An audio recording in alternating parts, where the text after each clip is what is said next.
everybody, welcome back. So this is Bhavna Puri and today we will talk about the chapter number 4 of class 12, which is reproductive health. So friends, I have already uploaded chapter number 3 जिसमें हमने NEET के सभी important questions भी discuss किए थे और वो सभी जो टॉपिक्स है which are very important for student of class 12 also, वो सब भी हम डिस्कस कर चुके हैं. तो ये जो आपका चैप्टर है रिप्रोडक्टिव हेल्थ, बेसिकली क्या होता है, जब भी हम किसी एक इंडिविजुअल ऑर्गेनिज्म के बारे में बात कर रहे हैं या फिर किसी भी पॉपुलेशन के जो इंडिविजुअल्स हैं उनके बारे में बात कर रहे हैं, तो आपको कैसे पता चलेगा कि कोई भी पर्सन हेल्दी है या नहीं.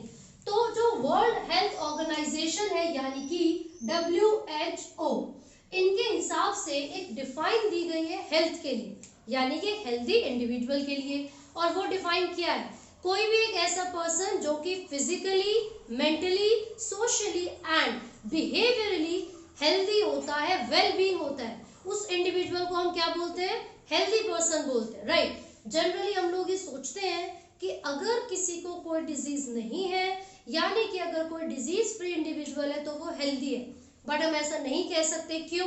क्योंकि हो सकता है कि उसको स्ट्रेस हो, किसी तरीके का टेंशन हो, है ना. तो ये तो ठीक है कि उसको कोई बीमारी नहीं है, लेकिन टेंशन भी एक तरीके से हमारी फिजिकल स्टेट को अफेक्ट कर सकता है, ठीक है. तो WHO के हिसाब से हम हेल्थ को कैसे डिफाइन कर रहे हैं, it is a state of physical, mental, behavioral and social well-being So this is the definition of health which is given by WHO यानी कि World Health Organization. तो ये तो हमें पता चल गया कि हमने हेल्थ को कैसे डिफाइन किया है, लेकिन बहुत सारे ऐसे एस्पेक्ट्स हैं जिसके बारे में भी सोचना बहुत ज़रूरी होता है. लाइक सेक्स रिलेटेड जो प्रॉब्लम है या फिर लोगों के अंदर रिप्रोडक्टिव हेल्थ के रिगार्डिंग जो अवेयरनेस होनी चाहिए थी वो है या नहीं, या फिर किस तरीके से अवेयरनेस को क्रिएट करवाया जा सकता है ना. तो ऐसे बहुत सारे फैक्टर्स हैं जो कि हेल्थ को डिस्टर्ब कर सकते हैं, चाहे वो जेनेटिक फैक्टर हो या फिर वो किसी भी तरीके की डिसेबिलिटी हो सकती है या फिर अनहाइजीनिक एनवायरमेंटल कंडीशंस भी हो सकती हैं जो कि किसी भी पर्सन की हेल्थ को अफेक्ट करेंगे. तो इन सभी चीज़ों के बारे में, प्रॉपर सैनिटेशन के बारे में जो नॉलेज है उसको देना भी बहुत ज़्यादा ज़रूरी है. तो आप देखोगे हमारी जो पूरी पॉपुलेशन है उसको मेंटेन करने के लिए 1951 में एक स्टेप चलाया गया था, एक जिसको बोलते हैं ना कि एक प्लानिंग की गई थी जिसको फैमिली प्लानिंग कहा जाता है. ये एक ऐसा इनिशिएटिव था which was taken in 1951 by the government. जो इंडियन गवर्नमेंट है उन्होंने 1951 में एक ऐसा बोल सकते हैं कि ट्रेंड चलाया था या फिर एक ऐसी पॉलिसी निकाली थी जिसको हमने फैमिली प्लानिंग का नाम दिया था. लेकिन इसी के कुछ सालों के बाद, कुछ समय के बाद it was being called RCH. हमने इसको क्या नाम रखा था, RCH, reproductive and child health care. Reproductive and child health care. तो बेसिकली ये एक ऐसा स्टेप है which was taken by the Indian government जिसके थ्रू हम बहुत सारे काम कर सकते हैं, जिसके थ्रू हम लोगों के अंदर अवेयरनेस क्रिएट करवा सकते हैं हेल्थ रिलेटेड प्रॉब्लम्स के बारे में, सेक्स रिलेटेड प्रॉब्लम्स के बारे में, मेंस्ट्रुअल साइकिल के बारे में, या फिर जो मिथ्स होते हैं लोगों के मन में, है ना, उन सबको रिमूव करने के लिए. और साथ ही साथ जो दूसरा इसका एम होगा अवेयरनेस क्रिएट करवाने के साथ, वो क्या होता है, क्रिएटिंग अ हेल्दी, एक बहुत ही अच्छी, बहुत ही प्रॉपर तरीके से रिप्रोडक्टिव लाइफ को मेंटेन करना. सो आपसे क्वेश्चन ये भी पूछे जाएंगे, what were the AIIMS of RCH. तो आप एक बताओगे, creating awareness among the individuals, creating awareness among the individuals. और दूसरा क्या फैक्टर हो सकता है, मेंटेनिंग हेल्दी या फिर reproductively healthy society, reproductively healthy society. तो ये दोनों एम हैं किसके, RCH के, ठीक है. अब क्वेश्चन ये उठता है, how can we create awareness among the individuals of our society. तो वो कौन कौन से तरीके हैं जिसका यूज करके हम लोगों के अंदर अवेयरनेस को क्रिएट कर सकते हैं. तो देखिए हम ऑडियो विजुअल के थ्रू भी कर सकते हैं, है ना। रेडियो हो गया इसके अंदर, विजुअल में आप टेलीविजन देख सकते हो, बहुत सारे एडवर्टीजमेंट्स ऐसे आते हैं जो कि हमें नई नई चीजों के बारे में बताते हैं, जो कि हमें ये बताते हैं कि किस तरीके से पॉपुलेशन एक्सप्लोजन को रोका जा सकता है, राइट। साथ ही साथ ये बताते हैं कि जैसे मेंस्ट्रुएशन हो गया, फीमेल के अंदर प्रॉपर हाइजीन को मेंटेन करने के लिए सैनिटरी नैपकिन्स हो गए, है ना, उन सब के एडवर्टीजमेंट आते हैं, या फिर बैरियर मेथड्स के, कॉन्ट्रासेप्टिव डिवाइस के एडवर्टीजमेंट्स आते हैं। तो ये कुछ ऐसे तरीके हैं जिसका इस्तेमाल करके हम अपनी सोसाइटी के लोगों के बीच अवेयरनेस को क्रिएट कर सकते हैं, ठीक है। तो इसमें ऑडियो विजुअल हो गया, न्यूज़पेपर हो गया, एक्सेट्रा। इसके साथ साथ आप देखोगे सेक्स एजुकेशन को प्रोवाइड करवाया जाता है, सेक्स एजुकेशन प्रोवाइड की जाती है स्कूल लेवल पर। ऐसा क्यों किया जाता है?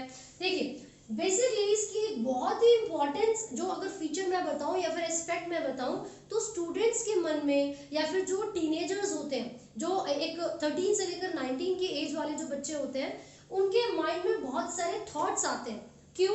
क्योंकि एक ऐसी स्पेसिफिक एज है puberty, as soon as they attain the puberty there are some cyclical changes in their body, है ना। तो सेकेंडरी सेक्सुअल कैरेक्टर्स की डेवलपमेंट होती है, और उसी डेवलपमेंट के होने में जो हार्मोन्स के चेंजेस है, जो लेवल का चेंज होना है, वो उनके दिमाग पर, यानी कि उनके सोचने की क्षमता को भी बढ़ाता है। तो बहुत सारे क्वेश्चंस उनके माइंड में आते हैं। तो उन सभी क्वेश्चंस को क्लियर करने के लिए और उनके मन में जो मिथ है, जो भ्रम है, उनको रिमूव करने के लिए स्कूल लेवल पर भी सेक्स एजुकेशन को प्रोवाइड करना बहुत जरूरी है, ठीक है।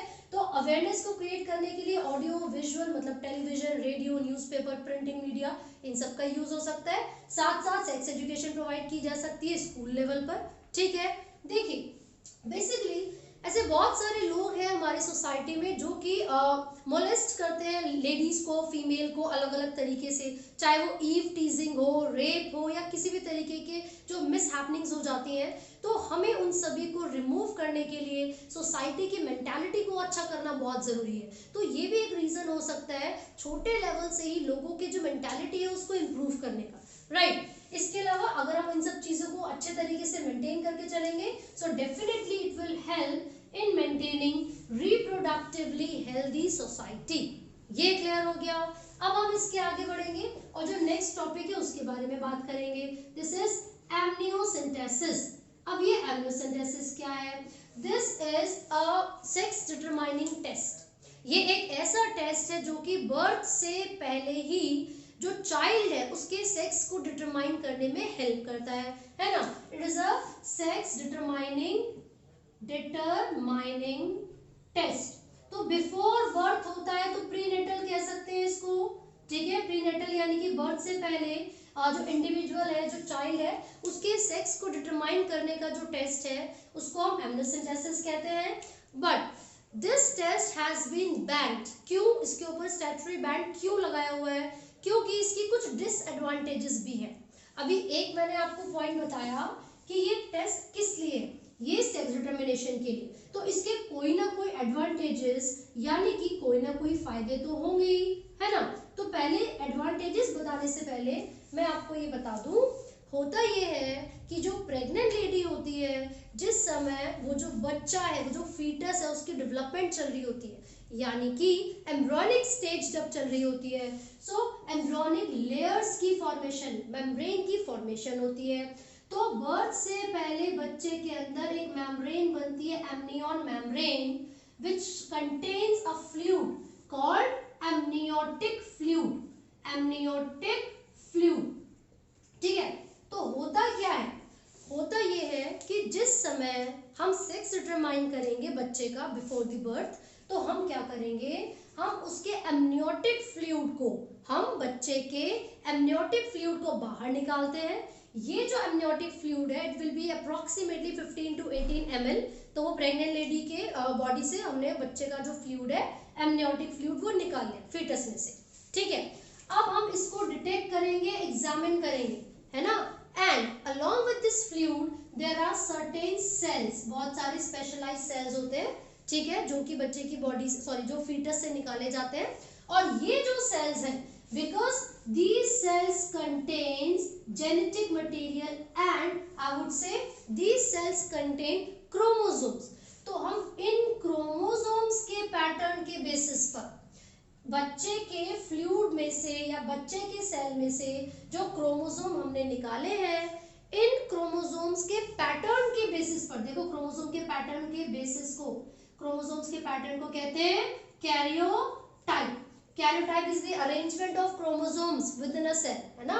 तो जब हमने बच्चे का अमनियोटिक फ्लूइड निकाला, उसके क्रोमोसोम्स निकाले, अब हम देख लेंगे भैया कि जो उसके पास क्रोमोसोम्स हैं वो XX कैरी कर रहा है या फिर उसके पास XY प्रेजेंट है।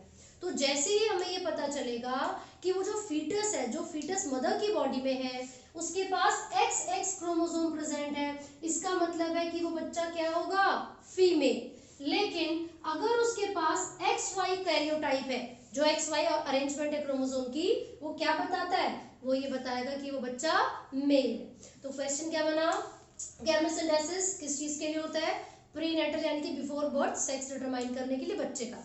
दूसरी चीज, अब किस तरीके से सेक्स डिटरमाइन करेंगे, एमनियोटिक फ्लूइड के बेसिस पर। एमनियोटिक फ्लूइड जो निकाला है उसमें क्या होगा, क्रोमोसोम्स होंगे। तो क्रोमोसोम्स की जो अरेंजमेंट है, बच्चे के क्रोमोसोम की जो अरेंजमेंट है यानी कि कैरियोटाइप, इसके बेसिस पर हम पता लगा लेते हैं कि बच्चा मेल होगा या फिर फीमेल।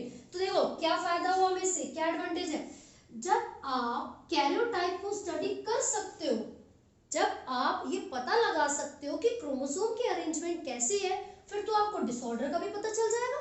मतलब अगर XO type of sex determination इस बच्चे के अंदर है, सॉरी मतलब जो क्रोमोसोम्स बच्चे के अंदर है वो XO है, तो इसका मतलब है उस बच्चे को कौन सी बीमारी है, कौन सा सिंड्रोम है, टर्नर सिंड्रोम। टर्नर सिंड्रोम एक ऐसा डिफेक्ट है जिसमें बच्चे के पास 2X क्रोमोसोम होने की जगह पर सिर्फ एक ही X क्रोमोसोम होता है। तो इसका मतलब है एडवांटेजेस हो गई कि ये डिटरमाइन करवा देता है क्रोमोसोमल डिसऑर्डर को। Chromosomal disorders could be determine. Clear हो गई बात। दूसरा डिसऑर्डर है वो कौन सा है, XO को टर्नर सिंड्रोम कहते हैं। लेकिन इसी की जगह पर 21st क्रोमोसोम पर अगर ट्राइसोमी हो जाए, मतलब अगर 21st क्रोमोसोम पर 2 की जगह पर 3 क्रोमोसोम आ जाए किसी भी जेनेटिक डिसऑर्डर की वजह से, तो इस कंडीशन को क्या बोलते हैं, डाउन सिंड्रोम। Down syndrome. तो क्योंकि चाहे डाउन सिंड्रोम हो या टर्नर सिंड्रोम हो, ये दोनों ही क्रोमोसोम से रिलेटेड डिसऑर्डर्स है, राइट। तो ये जो एमनियोसिंथेसिस है, ये एक ऐसा टेस्ट है जिसका हमें फायदा मिलता है। वो फायदा ये है क्योंकि ये क्रोमोसोमल डिसऑर्डर्स को डिटेक्ट करने में हेल्प कर रहा है ना। दूसरा, लिप पे जो क्लेफ्ट बन जाता है, जैसे किसी का होठ जो होता है वो माल फॉर्म्ड होता है, प्रॉपर तरीके से बना नहीं होता, उसमें कट होता है, so this could also be detected, है ना। बट मतलब उसकी प्रेजेंस का पता चलेगा। लेकिन अगर फीवर बोल रही हूँ, जॉन्डिस बोल रही हूँ, क्या इन सारी बीमारियों को भी हम पता लगा सकते हैं, नहीं।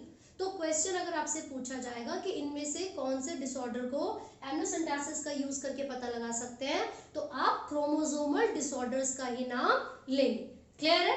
तो ये हमने एमनियोसिंथेसिस की एडवांटेज पढ़ी। लेकिन every coin has two faces, हर सिक्के के दो पहलू होते हैं, तो कोई ना कोई डिसएडवांटेज भी होगी। तो इसकी डिसएडवांटेज क्या है? डिसएडवांटेज ये है कि जो पेरेंट्स होते हैं, because of their ill mentality, कुछ लोग ऐसे होते हैं जो कि सोचते हैं कि गर्ल्स नहीं होने चाहिए, they already have 2 or 3 girls, और जो उनका 3rd चाइल्ड है उसके बर्थ से पहले ही वो ये डिटरमाइन करना चाहते हैं कि जो होने वाला बच्चा है whether it would be a baby boy और अ गर्ल। तो वो पहले से ही पता लगाते हैं कि बच्चा लड़का होगा या लड़की, और जब पता चलता है that the child is a girl, तो वो उसको अबॉर्ट करवा देते हैं। तो इसका मतलब ये हुआ कि फीमेल फीटिसाइड किया जाता है। जब पता चलता है कि लड़की है तो उसको बर्थ से पहले ही मार दिया जाता है फीटस वाली स्टेज पे। तो फीटिसाइड मतलब किल कर देना फीटस को। कौन से फीटस को? फीमेल। तो ये इसकी डिसएडवांटेज है। वो डिसएडवांटेज क्या है?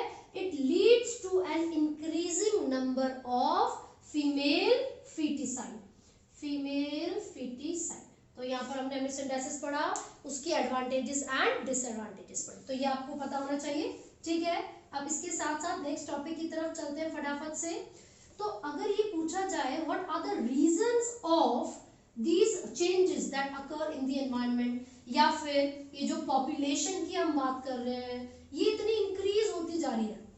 भाई ह्यूमन जो पॉपुलेशन है it has been increasing since, कब से बोले, सेंसस को भी अगर देखा जाए पॉपुलेशन को जो काउंट किया जाता है वो भी कब से 2011 में हमने देखी थी, है ना, हर 10 साल में वो रिपीट की जाती है। तो अप्रोक्सीमेटली 1871 में वो स्टार्ट हुआ था। तो उस हिसाब से भी देखा जाए अब तक इतने सालों में, ये 15th सेंसस थी 2011 में, अब तक इतने सालों में ऐसा ऑब्जर्व किया गया है कि मल्टीपल टाइम्स इंक्रीज होता जा रहा है ह्यूमन की पॉपुलेशन में। तो ये सब चीजें क्यों हो रही है, what are the reasons of population explosion. देखिए पॉपुलेशन एक्सप्लोजन, एक्सप्लोजन मतलब ये है जनसंख्या विस्फोट, इतनी ज्यादा पॉपुलेशन बढ़ती जा रही है तो ये टर्म तो यूज करेंगे। अब क्या क्या ऐसे रीजंस हो सकते हैं कि इंडियन पॉपुलेशन या पूरे वर्ल्ड की जो पॉपुलेशन है वो बहुत ज्यादा इंक्रीज हो रही है। देखिए प्रॉपर फैसिलिटीज की अगर हम बात करें, है ना, तो पहले के समय में इतनी ज्यादा जो ये मेडिकल फैसिलिटीज है, जो टेक्निकल फैसिलिटीज है वो अवेलेबल नहीं थी। तो पहले जमाने में या फिर पहले कुछ सालों में क्या होता था, जो बर्थ के समय मदर और फीटस है यानी कि जो इन्फेंट है उसकी डेथ होने के चांसेस बहुत ज़्यादा हुआ करते थे, और वाइल पार्चुरेशन यानी कि डिलीवरी के समय मदर की भी डेथ बहुत ज़्यादा हुआ करती थी। ऐसा क्यों, because of the lack of proper medical facilities. लेकिन अब तो हम कहाँ रहे, 21st सेंचुरी में हर चीज़ बिल्कुल प्रॉपर तरीके से अवेलेबल है। तो इसका मतलब ये हुआ पॉपुलेशन इसलिए बढ़ रही है क्योंकि जो इन्फेंट मोर्टेलिटी रेट है, इन्फेंट मतलब बच्चा, मोर्टेलिटी मतलब डेथ, रेट मतलब दर, हिंदी में दर बोलते हैं वैसे, तो कितने समय में कितने बच्चों की डेथ हो रही है उसको रेट कहते हैं, है ना। तो इन्फेंट मोर्टेलिटी रेट क्या हो गया है, डिक्रीज। साथ ही साथ मैटरनल यानी कि मदर की जो डेथ का रेट है, मोर्टेलिटी रेट, वो भी क्या हो गया है, decrease due to proper medical facilities. तो इन दोनों के रेट में डिक्रीजमेंट होने की वजह से पॉपुलेशन बढ़ती जा रही है, ठीक है। साथ ही साथ जो मैरिज यानी कि जो ऐसे इंडिविजुअल्स हैं जो शादी कर सकते हैं, जो मैरिज कर सकते हैं, है ना, तो रिप्रोडक्टिवली फिट या हेल्थी इंडिविजुअल्स का जो नंबर है वो इंक्रीज होता जा रहा है ना। तो हम लिख रहे हैं यहाँ पर मैरिजेबल कपल, है ना, इनका जो नंबर है, इनकी जो संख्या है, क्योंकि ये बढ़ती जा रही है इसीलिए पॉपुलेशन एक्सप्लोजन हो रहा है। तो ये हमें पता चला, है ना। Billions of individuals are present in India only, तो बहुत ज़्यादा पॉपुलेशन है इंडिया की भी। तो अगर हम बात करेंगे वो फैक्टर्स की, तो ये कुछ फैक्टर्स हैं जिस वजह से पॉपुलेशन जो है वो बहुत ज़्यादा बढ़ती जा रही है। But in order to control the population बहुत सारे स्टेप्स लिए गए हैं। इवन एक स्लोगन है जो कि आपकी एनसीईआरटी में भी गिवन है, हम दो हमारे दो, हम दो हमारे दो, ठीक है भाई। हम तो मतलब मियाँ बीवी हो गए, पति पत्नी और उनके दो बच्चे, ठीक है। तो ये स्लोगन आप लोग भी फॉलो करें भैया, पॉपुलेशन बहुत बढ़ती जा रही है। लेकिन और भी अगर स्लोगन्स देखे जाए तो खुद से बहुत सारे बच्चे ऐसे बना लेते हैं कि बच्चा एक ही अच्छा, है ना, तो आप वो भी फॉलो कर सकते हो। देखो वो एनसीईआरटी में नहीं, मैंने खुद बताया, ठीक है। तो ये फॉलो करें, ये ज्यादा बेटर है, बच्चा एक ही अच्छा। भैया महंगाई इतनी है कैसे पालोगे, ठीक है ना। लेकिन जोक्स अपार्ट, यहाँ पर जो हमने लिखा है हम दो हमारे दो, this is the slogan that is being given by the government also. और ये इसलिए दिया गया है ताकि हमारी जो पॉपुलेशन इतनी ज़्यादा बढ़ती जा रही है, एनी हाउ हम उसको कंट्रोल कर सकें, ठीक है। सो इस पॉपुलेशन को कंट्रोल करने के लिए ही लोगों के अंदर अवेयरनेस क्रिएट करवाई जाती है। रिप्रोडक्टिवली हेल्दी सोसाइटी को बनाने के लिए ही RCH, reproductive and child health care, अपना काम कर रहा है, ठीक है। तो हमें भी इस चीज को सपोर्ट करना चाहिए and we should follow this slogan, right. अब हम आगे बढ़ते हैं और अभी देखते हैं कि कौन कौन से ऐसे तरीके हैं जिसका यूज करके हम पॉपुलेशन को कंट्रोल कर सकते हैं, ठीक है। तो चलिए फटाफट से पढ़ लेते हैं, है ना, किस तरीके से पॉपुलेशन को कंट्रोल किया जा रहा है। एंड सर्टेन डिवाइसेस, वो डिवाइसेस जो कि हेल्प करते हैं पॉपुलेशन को कंट्रोल करने में, या फिर सिंपल टर्म्स में बोला जाए ऐसे डिवाइस जो कि प्रेगनेंसी को अवॉइड करने में हेल्प करेंगे, ठीक है, उनको हम कहते हैं contraceptive devices. Contraceptive devices, right. तो फटाफट देख लेते हैं कौन कौन से कॉन्ट्रासेप्टिव डिवाइसेस हम भारतीयों के लिए अवेलेबल है। ठीक है, देखिए सबसे पहला टर्म इसके अंदर हम पढ़ रहे हैं नेचुरल मेथड। नेचुरल मेथड मतलब नेचुरली किस तरीके से हम बिना अपनी बॉडी को नुकसान पहुंचाए प्रेगनेंसी को रोक सकते हैं, है कि नहीं। तो नेचुरली तो वही होता है जिसके कोई हार्म नहीं होते, इल इफेक्ट्स नहीं होते। तो बच्चे मैंने प्रीवियस वीडियोस में आपको मेंस्ट्रुअल साइकिल समझाया था, उसमें मैंने ये बताया था कि हर मंथ के लगभग 14th डे मतलब जिस दिन से मेंस्ट्रुअल साइकिल शुरू हुआ था उसके हिसाब से जो 14th डे होगा उस दिन ओव्यूलेशन होने के मतलब एग के रिलीज होने के चांसेस सबसे ज्यादा होते हैं। ठीक है, तो देखो मैंने तब भी ये बोला था कि हम प्रिडिक्ट नहीं कर सकते कि हमारी बॉडी में एग्जैक्टली 14th डे पर ही एग रिलीज हो रहा है। हो सकता है उससे 2 दिन पहले हो जाए हार्मोनल डिसबैलेंस से, हो सकता है कि 2 दिन बाद हो। तो अगर आप प्रेगनेंसी को अवॉइड करना चाहते हो वो भी नेचुरली, तो हमें क्या करना है, जो मेंस्ट्रुअल साइकिल के 10 से 17 डेज हैं, मेंस्ट्रुअल साइकिल के 10 से 17 जो डेज होंगे उन दिनों में क्वार्टर्स को यानी कि सेक्सुअल कांटेक्ट को अवॉइड करना है। क्लियर है। तो नेचुरल मेथड में ए पार्ट अगर मैं बताऊं सो this is abstain, periodic abstain, पूरा लिख देते हैं पीरियोडिक एब्स्टेन। देखिए एब्स्टेन का मतलब है टू अवॉइड, पीरियोडिक का मतलब एक स्पेसिफिक टाइम पीरियड, राइट। तो मैंने ये बताया कि 10 से लेकर जो 17वां दिन होगा मेंस्ट्रुअल साइकिल का, अगर इन डेज को अवॉइड कर दिया जाए मतलब इन दिनों में सेक्सुअल कांटेक्ट को, इंटरकोर्स को अवॉइड कर दिया जाए, so the pregnancy could also be avoided. और क्योंकि इन दिनों में ओव्यूलेशन के चांसेस सबसे ज्यादा होते हैं बेटा, डेंजरस पीरियड होता है। क्यों है डेंजरस? क्योंकि अगर आपने नहीं सोचा, नहीं ध्यान दिया, है ना, और ऐसा मत सुन लो, अगर आपने नहीं सोचा, नहीं ध्यान दिया और इस समय अगर इंटरकोर्स हो गया तो बैड मुझे, क्योंकि ये ऐसा समय है जिसमें ओव्यूलेशन के चांसेस सबसे ज्यादा होते हैं, है ना।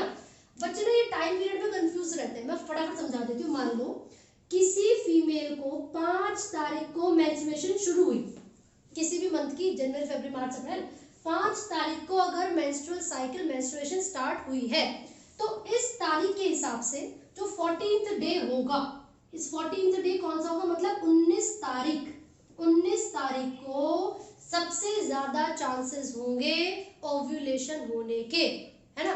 लेकिन मैंने भी बताया था कि हार्मोनल डिसबैलेंस हो सकता है, तो अगर हार्मोनल डिसबैलेंस हो गया तो आप तो अंदाजा लगा के बैठे थे बेटा 19 तारीख को एग रिलीज होगा, और एग 2 दिन पहले ही रिलीज हो गया तो 17 तारीख को, या फिर 21 तारीख को रिलीज हो गया, तो इसीलिए मैंने बोला है कि यहाँ पर जो 14th डे है उससे 2-3 दिन पहले और 2-3 दिन बाद भी सेक्सुअल कांटेक्ट को अवॉइड किया जाए अगर आप प्रेगनेंसी को अवॉइड करना चाहते हो, अदरवाइज सोच लेना फिर। चलो भाई आगे बढ़ते हैं। तो पहला क्या था, पीरियोडिक एब्स्टिनेंस, यानी कि स्पेसिफिक टाइम पीरियड को अवॉइड करना। अब दूसरा क्या है, नेचुरल मेथड। दूसरा नेचुरल मेथड होता है जिसमें जो मेल पार्टनर होगा वो स्पर्म्स को फ्यूज नहीं होने देगा एग्स के साथ। जो मेल पार्टनर होगा वो स्पर्म्स को एग के साथ फ्यूज नहीं होगा, इसको कहते हैं कॉइटस इंटरप्टस, कॉइटस इंटरप्टस, ठीक है ना। इसको विड्रॉल भी कहा जाता है। तो बेसिकली इसमें होगा क्या, जो मेल पार्टनर है वो ड्यूरिंग कॉपुलेशन यानी कि सेक्सुअल कांटेक्ट के दौरान जो पेनिस होता है उसको फीमेल की बॉडी से बाहर निकालेगा, तब जब ये लगेगा कि स्पर्म्स रिलीज होने वाले हैं, तो इसका मतलब ये हुआ during sexual contact the male partner will withdraw the penis so that the sperms could not reach the female genital tract and no fusion occurs। ठीक है भाई, तो ये भी नेचुरल मेथड में आ गया, है ना। तो इसको विड्रॉल। और थर्ड हम बोलते हैं लैक्टेशनल एमेनोरिया, लैक्टेशनल एमेनोरिया, ठीक है। अब इसके अंदर क्या होता है, लैक्टेशनल एमेनोरिया क्या है, just after pregnancy when the lady is providing milk to the child infant, यानी कि जिस समय लेडी फीडिंग कर रही होती है प्रेगनेंसी के बाद, तो ज्यादा से ज्यादा मतलब मैक्सिमम 6 मंथ्स, ये मैंने सबसे ज्यादा समय बताया है, मैक्सिमम 6 मंथ्स होते हैं। तो प्रेगनेंसी के लगभग मतलब मैक्सिमम 6 महीने तक फीमेल की बॉडी में एग रिलीज नहीं होगा, मतलब ओव्यूलेशन नहीं होगी। तो जब ओव्यूलेशन नहीं होगी तो फिर फर्टिलाइजेशन भी नहीं होगी। तो अगर इस समय में सेक्सुअल कांटेक्ट किया जाए तो प्रेगनेंसी के चांसेस बहुत कम होते हैं। ठीक है, तो ये मैक्सिमम समय है। किसी किसी फीमेल में हो सकता है कि 1 महीने बाद ही ओव्यूलेशन स्टार्ट हो जाए, या 2 महीने या 3 महीने, it depends on the female and her hormonal balance. ठीक है, तो ये हमने नेचुरल मेथड पढ़ ली है जिसमें periodic abstinence, coitus interruptus and lactational amenorrhea आएगा। ये तीनों आपको याद रखने। ठीक है, अब दूसरा है यहाँ पर बैरियर मेथड। दूसरा है बैरियर मेथड। अब इस बैरियर मेथड में क्या क्या आता है फटाफट से देख लेते हैं। तो नंबर 2 इज बैरियर मेथड, है ना। अब इसमें जो बैरियर मेथड्स हैं, मेथड्स, इसमें सबसे पहला फिजिकल मेथड आता है, फिजिकल बैरियर। तो फिजिकल बैरियर में आप कॉन्डम्स के बारे में पढ़ोगे।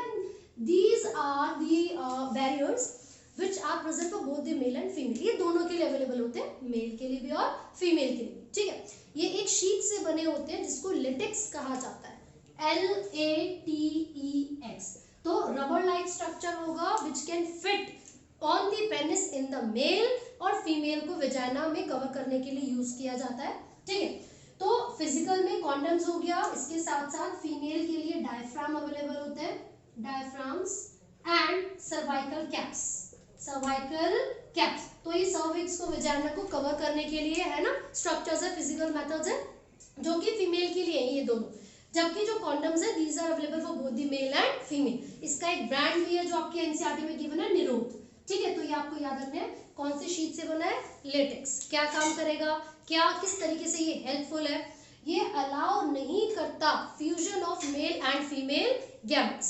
तो ये आपको याद रखना है ना। अब ये जो बैरियर मेथड्स है या ये जो डिवाइसेस हैं, इन डिवाइसेस के लिए एक क्वेश्चन आपसे पूछा जाएगा कि आप किसको आइडल कॉन्ट्रासेप्टिव बोलोगे, है ना। ध्यान से सुनिए, आइडल कॉन्ट्रासेप्टिव कौन सा होगा, which is easily available, which is easily available. दूसरा विच इज चीप, सस्ता होगा वो थोड़ा सा। तीसरा भैया प्राइवेसी मिलना भी तो जरूरी है ना। खैर तो मैंने ऐसे लिख दिया और बता देती हूँ, जैसे कि इजीली अवेलेबल हो गया, चीप हो गया। नेक्स्ट लिखोगे आप laser side effect, laser side effects, मतलब जो साइड इफेक्ट्स है वो बहुत ही कम हो, या तो नो साइड इफेक्ट्स और लेसर साइड इफेक्ट्स। ठीक है, इसी के साथ साथ जो प्राइवेसी वाली टर्म मैंने लिखी थी वो इसलिए लिखी थी क्योंकि जैसे कि कॉन्डम्स है, नोबडी या नोबडी एल्स इज नीडेड, है ना, इसको यूज करने के लिए, इसको पर्सन इंडिविजुअली यूज कर सकता है। ठीक है भाई।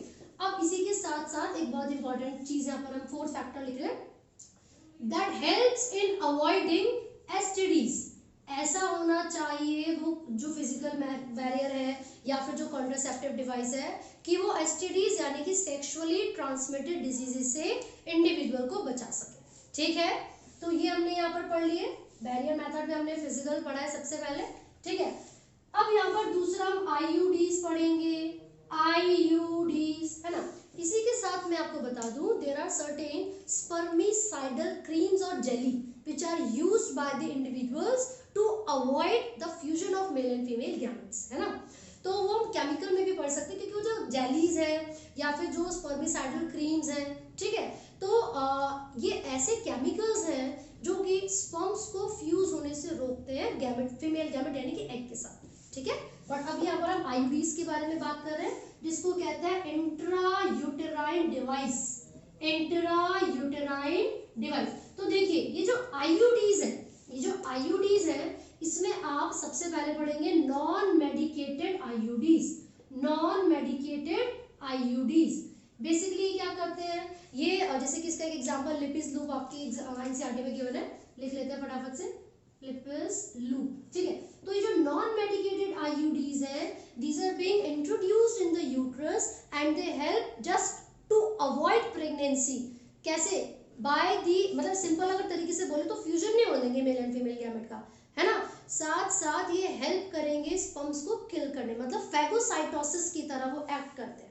ठीक है, तो ये कैसे काम करेंगे, फैगोसाइटोसिस। ठीक है, दूसरा मेडिकेटेड, छोड़ो मेडिकेटेड ना बोल के उसको कॉपर रिलीजिंग बोलते हैं, copper releasing IUDs, copper releasing IUDs. इसमें आपको कॉपर टी का एग्जांपल दे रखा है ना, मल्टीनोड 375 दे रखा है, तो वो एग्जांपल्स आप याद करेंगे। कॉपर टी, तो ये क्या होता है, ये एक टी शेप का एक स्ट्रक्चर है, टी शेप का एक डिवाइस है which is introduced inside the uterus of the female। Female के यूट्रस में इसको हम इंट्रोड्यूस करेंगे और ये नाम से पता चल रहा है क्या रिलीज करेगा, कॉपर। कॉपर क्या काम करते हैं, ये सप्रेस कर देते हैं स्पर्म की मोटिलिटी को, सप्रेस कर देते हैं स्पर्म की मोटिलिटी को। ये क्या कर रहे हैं, हमने लिख दिया सप्रेस कर रहे हैं स्पर्म की मोटिलिटी को और फर्टिलाइजिंग कैपेसिटी को भी रिड्यूस कर रहे हैं। Fertilising capacity of sperm is also reduced. ठीक है भाई, तो ये हमने किसके बारे में बात की है, कॉपर रिलीजिंग आईयूडीज के बारे में। Now the third one is hormone releasing IUDs, hormone releasing. ठीक है, तो इसका एक एग्जांपल प्रोजेस्टेरोन आपको इसमें दे रखा है ना। तो ये जो एग्जांपल आपको एनसीईआरटी में गिवन है हार्मोन रिलीजिंग, तो ये नाम से ही पता चल रहा है ये सर्टेन हार्मोन्स को रिलीज करेगा and one of the hormone is progesterone. तो ये क्या करता है, सबसे इंपॉर्टेंटली इसका जो फंक्शन है वो ये है, मेक यूट्रस अनसुटेबल, यूट्रस को और सर्विक्स को अनफिट बना देता है, अनसुटेबल बना देता है, या फिर बोलेंगे हॉस्टाइल बना देता है स्पर्म के लिए। ये सर्विक्स को हॉस्टाइल बना देता है स्पर्म्स के लिए, ताकि जो स्पर्म्स हैं वो फीमेल रिप्रोडक्टिव ट्रैक्ट यानी कि फैलोपियन ट्यूब के अंदर तक ना पहुंचे और ना ही फर्टिलाइजेशन हो सके। क्लियर है, तो हमने क्या पढ़ा, natural method, barrier method. Third हम अगर पढ़ेंगे तो केमिकल मेथड्स की बात करेंगे, जिसमें हम किस तरह बात करेंगे, ओरल पिल्स। अब ये ओरल पिल्स बड़ी इंपॉर्टेंट है, तो मैं ये रब कर देती हूँ। अब हम पढ़ रहे हैं केमिकल मेथड्स। तो जो केमिकल मेथड्स हैं इसमें हम ओरल पिल्स के बारे में पढ़ेंगे। चलो भैया देख लेते हैं केमिकल मेथड्स हैं क्या। सारे मेथड्स प्रेगनेंसी को अवॉइड करने के लिए है, ठीक है। 2 है तो ये 3 हो गया। बेसिकली जो केमिकल मेथड्स है इसमें हम स्पर्मिसाइडल क्रीम्स और जेली के बारे में पढ़ेंगे। मैंने भी बताया था सर्टेन केमिकल से बने होते हैं स्पर्मिसाइडल क्रीम्स एंड जेलीज, ठीक है। तो ये हो गया, ठीक है। And these are used by the females also, cream female भी यूज करती है स्पर्मिसाइडल ताकि स्पर्म्स को किल किया जा सके। इसके अलावा हम ओरल पिल्स के बारे में बात कर रहे हैं and since this oral pills, देखो इसमें हार्मोन्स की भी बात है ना। ये जो ओरल पिल्स होती हैं ये कैरी करती हैं हार्मोन्स को इन अ कॉम्बिनेशन, जैसे कि progesterone plus estrogen, progesterone plus estrogen, इनके कॉम्बिनेशन को, या फिर सिर्फ और सिर्फ प्रोजेस्टेरॉन को। जो ओरल पिल्स होती हैं या तो वो सिर्फ प्रोजेस्टेरॉन से बनी होंगी या फिर वो बनी होंगी by the combination of both the progesterone and estrogen, ठीक है ना। अब ये करती क्या है, ये ओव्यूलेशन को इनहिबिट करती हैं, दे इनहिबिट ओव्यूलेशन। और जब ओव्यूलेशन ही नहीं होगी तो फिर तो प्रेगनेंसी को भी रोका जा सकता है। सिंपल सी बात है, ओव्यूलेशन नहीं हो रही, एग रिलीज नहीं हो रहा, स्पर्म अगर आ भी गया तो क्या फायदा होगा, फर्टिलाइजेशन तो हो नहीं पाएगी। तो अब यहाँ पर हमने देखा ये जो ओरल पिल्स होती हैं they may contain a combination of progesterone and estrogen, या फिर सिर्फ प्रोजेस्टेरॉन भी अप्रोप्रिएट अमाउंट पे प्रेजेंट हो सकता है, ठीक है। अब यहाँ पर मैं 2 एग्जांपल आपको बता रही हूँ, एक है माला डी और दूसरी है सहेली। माला डी और सहेली, जो माला डी है वो स्टीरॉयडल प्रिपरेशन है, स्टीरॉयडल प्रिपरेशन है, और जो सहेली है वो नॉन स्टीरॉयडल है, नॉन स्टीरॉयडल। मैं सिंपल सी एक बात यहाँ पर बता दूं कि जो स्टीरॉइड्स होते हैं these are very harmful for the body. ये एक्ट करते हैं और डिस्टर्ब करते हैं न्यूरोट्रांसमीटर्स को, तो अफेक्ट कर सकते हैं हमारी बॉडी के नॉर्मल फिजियोलॉजी के साथ, ठीक है।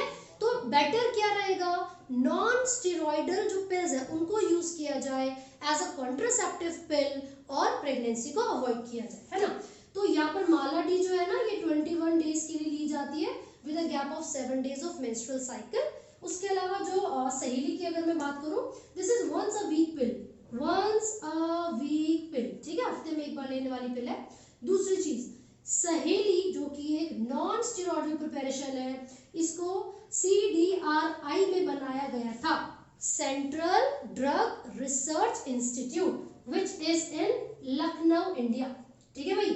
तो कहां पर प्रिपेयर किया गया था सहेली को, CDRI यानी कि सेंट्रल ड्रग रिसर्च इंस्टीट्यूट, हमने यहाँ पर लिख लिया है CDRI की फुल फॉर्म, बड़े जरूर पूछी जाती है नीट में भी, तो जरा ध्यान से पढ़े, है ना। तो हमने किस किस के बारे में बात किया। केमिकल मेथड्स में स्पर्मिसाइडल क्रीम्स, जेलीज, ओरल पिल। एक और पढ़ लेते हैं इम्प्लांट, फिर एक इंपॉर्टेंट क्वेश्चन डिस्कस करेंगे। अब देखो इम्प्लांट्स क्या है? These are certain structures which are introduced beneath the skin. ये बॉडी के अंदर इंट्रोड्यूस किए जाते हैं, है ना। तो ये जो इम्प्लांट्स है ये डिपेंड करता है कि कितने समय के लिए या किस तरीके के इम्प्लांट्स को यूज किया जा रहा है। मान लीजिए फ्यू मंथ्स के लिए यूज किया गया है, कुछ साल के लिए यूज किया गया, कुछ दिनों के लिए यूज किया गया है, तो उसके बेसिस पर अलग अलग तरीके के इम्प्लांट्स अवेलेबल होते हैं और वो उतने ही समय के लिए प्रेगनेंसी को अवॉइड करने में मदद करेंगे, ठीक है। And they also contain certain amount of hormones and chemical preparation. Clear है? अब जो क्वेश्चन की मैं बात कर रही थी वो ये है, क्वेश्चन पूछेंगे सबसे ज्यादा बेस्ट यूज्ड या वाइडली यूज्ड कॉन्ट्रासेप्टिव डिवाइस क्या है। तो आईयूडीज, आपको याद रखना आईयूडीज। बच्चे कहते हैं नहीं नहीं कॉन्डम्स है, बेटा आईयूडी सबसे ज्यादा प्रेफर किए जाते हैं बाय द फीमेल्स, ठीक है। तो आपका आंसर होगा आईयूडीज, इंट्रा यूटेराइन डिवाइसेस। जैसे कि कॉपर का एग्जांपल ले लो, 3 साल 2 साल 1 साल जितने साल के लिए भी फीमेल उसको इंट्रोड्यूस करवाएगी उतने समय के लिए प्रेगनेंसी को अवॉइड किया जा सकता है। क्लियर है? यहाँ तक हो गया। And last type is surgical method. जो नेक्स्ट हमारे पास है उसको स्टेरिलाइजेशन भी कहा जाता है। जो सर्जिकल मेथड है उसको स्टेरिलाइजेशन भी कहा जाता है, ठीक है। चलिए हम फटाफट से नेक्स्ट यानी कि फोर्थ टाइप जो है कॉन्ट्रासेप्टिव डिवाइस का या कॉन्ट्रासेप्शन का वो पढ़ लेते हैं। चलिए हम यहाँ पर लिख रहे हैं सर्जिकल मेथड यानी कि स्टेरिलाइजेशन। ये जो स्टेरिलाइजेशन है ना ये मेल और फीमेल दोनों के लिए अवेलेबल है। मेल के अंदर हम क्या करेंगे, जो वास्ट डिफरेंस होता है ना उसको कट करके सेपरेटली टाई अप कर दिया जाता है so that the sperms could not fuse with the female gamete, fertilization को रोकने के लिए, ठीक है। दूसरा फीमेल के केस में क्या करेंगे, जो फेलोपियन ट्यूब है this is being cut and tied separately again, ताकि जो एग्स है वो फर्टिलाइज ना कर सके स्पर्म के साथ, ठीक है। तो मेल और फीमेल दोनों के लिए इसको क्या क्या नाम दिए हुए हैं। एक होता है वसेक्टोमी। वसेक्टोमी का मतलब है वास्ट डिफरेंस को कट करके सेपरेटली टाई अप कर देना। एक होता है ट्यूबैक्टोमी। ट्यूबैक्टोमी का मतलब है फेलोपियन ट्यूब को, fallopian both the fallopian tubes paired है ये भी और ये भी, फेलोपियन ट्यूब को कट करके सेपरेटली टाई अप कर दिया जाता है। क्लियर है? तो ऐसा क्यों कर रहे हैं, in order to avoid pregnancy. Clear है? तो ये दोनों नाम आपको याद रखने हैं। देखिए इसमें क्या होता है, चांसेस ऑफ रिवर्सिबिलिटी बहुत कम है लेकिन ये हाईली इफेक्टिव होता है। जैसे जब नेचुरल मेथड की बात करते हैं ना हम, इसके साइड इफेक्ट्स कुछ भी नहीं है, जो साइड इफेक्ट्स है वो निल है। नेचुरल मेथड के साइड इफेक्ट्स निल है, लेकिन इसकी जो इंश्योरिटी है ना, मतलब कंफर्म होने के जो चांसेस है ना कि पक्का तो कुछ होगा ही नहीं, वो बड़े कम है। तो ये तो थोड़ा रिस्की मामला है ना। लेकिन अगर स्टेरिलाइजेशन यानी कि सर्जिकल मेथड का यूज आपने एक बार कर लिया है तो उसके दो रीजन है रिवर्सिबिलिटी ना होने, एक तो एक्सपेंसिव है और दूसरा रीजन ये कि बॉडी के पार्ट्स को भी तो नुकसान हो रहा है। वास्ट डिफरेंस को कट करवाया पहले आपने, फिर आपने उसको सेपरेटली टाई अप करवा दिया, अब आप कह रहे हो वापस जोड़ो, ठीक है। तो वो बहुत कॉम्प्लिकेटेड प्रोसेस है। लेकिन वो इंडिविजुअल्स जो कि स्टेरिलाइजेशन यानी कि सर्जिकल मेथड्स करवाते हैं या फिर इस तरीके का कॉन्ट्रासेप्शन यूज करते हैं, तो उनको जो छोटे मोटे पेन होते हैं, एब्डोमिनल पेन होते हैं, नोजिया होता है या ब्लीडिंग होती है, इंटरनल ब्लीडिंग हो रही है ना, तो इन सब चीजों को अवॉइड नहीं करना चाहिए because these could lead to a serious problem in future. तो अगर किसी को इंडिविजुअल को इस तरीके की मतलब स्टेरिलाइजेशन करवाने के बाद कोई प्रॉब्लम्स आती हैं, so he must go to a doctor और उसको ट्रीटमेंट लेना चाहिए प्रॉपर, ठीक है। तो ये टॉपिक अच्छे से आपको पढ़ना है यहाँ तक, ओके। ये जो वायरस है HIV ये अटैक करेगा मैक्रोफेजेस पर। मैक्रोफेजेस के अंदर जो जेनेटिक मटेरियल प्रेजेंट है यानी कि जिस इंडिविजुअल ऑर्गेनिज्म के अंदर ये वायरस एंट्री ले है उसके अंदर जो जेनेटिक मटेरियल है वो क्या है, वो DNA होगा, राइट। नॉर्मली हमारी बॉडी के अंदर एक सीक्वेंस होता है, एक प्रोसेस होता है जिसमें DNA बदलता है मैसेंजर RNA में यानी कि mRNA में। Then this messenger RNA sends all the या फिर converts all the information in the proteins। तो ये जो पूरा सीक्वेंस आपके सामने है DNA का मैसेंजर RNA में, मैसेंजर RNA का प्रोटीन में बदलना, this sequence is called central dogma। और यहाँ पर जो DNA है जब वो RNA में बदलता है उसको हम कहते हैं ट्रांसक्रिप्शन। ट्रांसक्रिप्शन और मैसेंजर आरएनए जब प्रोटीन में बदलता है उसको हम कहते हैं ट्रांसलेशन। ये एक ऐसा प्रोसेस है जो कि नॉर्मली डिप्लॉयड ऑर्गेनिजम्स के अंदर जिनका जेनेटिक मटेरियल डीएनए है उनके अंदर ये प्रोसेस चलेगा, जिसका नाम है सेंट्रल डॉग्मा। ठीक है, अब ये जो साइंटिस्ट है क्रिक, उन्होंने दिया था। तो ये जो सीक्वेंस है, क्या सेम सीक्वेंस इसमें एचआईवी के अंदर भी चलेगा? नहीं चल सकता। क्यों? क्योंकि उसका जेनेटिक मटेरियल डीएनए नहीं है भाई, उसका जेनेटिक मटेरियल आरएनए है। तो उसके अंदर क्या होगा कि ये जो मैसेंजर आरएनए था, ये जो सिंगल स्ट्रैंडेड आरएनए था, this will be converted into the DNA. Clear है? तो जब उल्टा प्रोसेस चलेगा, मतलब ट्रांसक्रिप्शन का रिवर्स हो गया, तो उस प्रोसेस का नाम क्या रखेंगे? Reverse transcription. तो जब भी इस वायरस का जेनेटिक मटेरियल यानी कि आरएनए एनिमल सेल के अंदर जाएगा तो वो रिवर्स ट्रांसक्रिप्शन करेगा, मतलब उसका आरएनए डीएनए में बदल जाएगा। फिर वायरस का डीएनए उस एनिमल सेल के डीएनए के साथ मिलेगा और रेप्लिकेशन शुरू करेगा, मल्टीपल कॉपीज बनाएगा। इसी तरीके से बहुत सारे नए वायरस यानी कि वायरस इन्फेक्टेड सेल्स की फॉर्मेशन हो जाती है। और ये सब कहाँ हो रहा है? मैक्रोफेजिस में हो रहा है। मैक्रोफेजिस में ही वायरस रेप्लिकेशन का प्रोसेस कर रहा है, बहुत सारे नए वायरस बना रहा है। इसीलिए मैक्रोफेजिस को हम क्या कहते हैं? HIV factory. मैक्रोफेजिस को क्या बोलेंगे? HIV factory. क्लियर है? और क्योंकि ये जो टी लिम्फोसाइट्स हैं, ये जो मैक्रोफेजेस हैं, इनके ऊपर अटैक किया जा रहा है, धीरे धीरे धीरे इनका नंबर बिल्कुल डिक्रीज होता रहेगा। और जो ऑर्गेनिजम्स एड्स से सफर करते हैं उनके अंदर इम्यून सिस्टम वीक होता रहेगा, इसीलिए इसका नाम है एड्स। क्लियर है? अब क्वेश्चन ये है कि सिम्टम क्या है। एक तो उन बॉडी के अंदर वीकनिंग बहुत ज्यादा हो जाती है उन इंडिविजुअल में जिसमें एड्स है, वो प्रॉन होते हैं टू मैनी अदर डिजीजेस, बहुत सारी छोटी मोटी बीमारियां भी जल्दी जल्दी उनको लगती है, वो पतले हो जाते हैं, लॉस ऑफ एपेटाइट हो जाता है, वीकनेस बहुत ज्यादा हो जाती है, नोजिया रहता है, फटीग रहता है, या फिर अनहेल्दी रहते हैं जनरली, है ना। नेक्स्ट, किस तरीके से ट्रांसमिट हो रहा है ये तो हमें पता चला। One of the factor, one of the reason is sexually transmission, sexual transmission. बाकी क्या क्या रीजन हो सकते हैं एड्स के? देखिए, जो एड्स है वो इन्फेक्टेड मदर से फीटस में हो सकती है, वो इन्फेक्टेड निडल्स या सिरिंज को यूज करने से भी हो सकती है ना, वो ब्लड ट्रांसफ्यूजन से भी हो सकती है, किसी इन्फेक्टेड पर्सन का ब्लड किसी नॉर्मल के अंदर चला गया तो भी हो जाएगी। And fourth, as I told you, sexual transmission. तो ये चार ऐसे रीजंस हैं जिस वजह से किसी भी इंडिविजुअल को एड्स हो सकता है। तो अगर हम इससे बचना चाहते हैं तो prevention is better than cure. तो प्रिवेंशन में क्या करें भाई? किसी भी मल्टीपल पार्टनर्स के साथ सेक्सुअल कांटेक्ट ना करें, मॉरल कैरेक्टर अपना मेंटेन करके रखें, है ना, और इन्फेक्टेड ब्लड के ट्रांसफ्यूजन ना हो तो ब्लड बैंक वगैरह में अच्छे तरीके से प्रॉपर तरीके से सैनिटाइजेशन के साथ साथ ब्लड को रखा जाना चाहिए टेस्ट के साथ। और जो आप सिरिंज यूज करते हैं, निडल यूज करते हैं, वो डिस्पोजेबल होने चाहिए। ठीक है। नेक्स्ट, मैंने बताया 1981 में अमेरिका में, यूएसए में सबसे पहले इसका एक केस आया था। उसके बाद एड्स डे 1 दिसंबर को हम मानते हैं, और क्योंकि इसके अंदर क्या हो रहा है, सेक्सुअल ट्रांसमिशन से हो रहा है, तो ये एसटीडी के अंदर इंक्लूड किया जाता है। बट जरूरी नहीं है कि रिप्रोडक्टिव ट्रैक्ट का इन्फेक्शन भी इसके अंदर हो, right. So the next one is hepatitis B. अब ये जो हेपेटाइटिस बी है, लेकिन हाँ एक और चीज, इसका जो टेस्ट है यहाँ पर वो एंटीजन एंटीबॉडी प्रिंसिपल के ऊपर काम करेगा। एंटीजन एंटीबॉडी प्रिंसिपल, यानी कि हम बाहर से एंटीबॉडीज डालेंगे पेशेंट की बॉडी में, अगर उसके अंदर ऑलरेडी एंटीजन प्रेजेंट है so there will be a reaction, जिससे हम पता लगा सकते हैं कि वो पर्सन एचआईवी पॉजिटिव है या फिर नेगेटिव। क्लियर है? आगे बढ़ रहे हैं। दूसरी यहाँ पर डिजीज है हेपेटाइटिस बी, एसटीडी। इसको करवाने वाला जो वायरस है भाई, ये भी वायरस होती है, हेपेटाइटिस बी वायरस, इसके पास डबल स्ट्रैंडेड डीएनए होगा।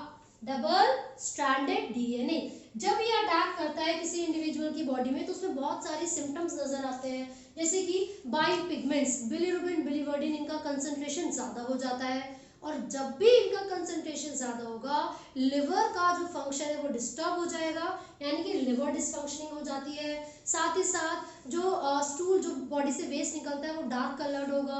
ठीक है, नोजिया हो सकता है, वॉमिटिंग हो सकती है, आर्थराइटिस हो सकती है, वीकनिंग ऑफ बोन्स इसमें हो जाती है, जॉइंट पेन होता है, साथ साथ वीकनेस एंड फटीग। ठीक है, these are the symptoms of this hepatitis B. और मैंने ऑलरेडी बताया है it can not be cure, completely cure नहीं की जा सकती है। साइफिलिस के बारे में हम बात करते हैं। साइफिलिस, इसमें क्या है, बैक्टीरिया से होने वाली बीमारी है। कौन सा बैक्टीरिया करवा रहा है?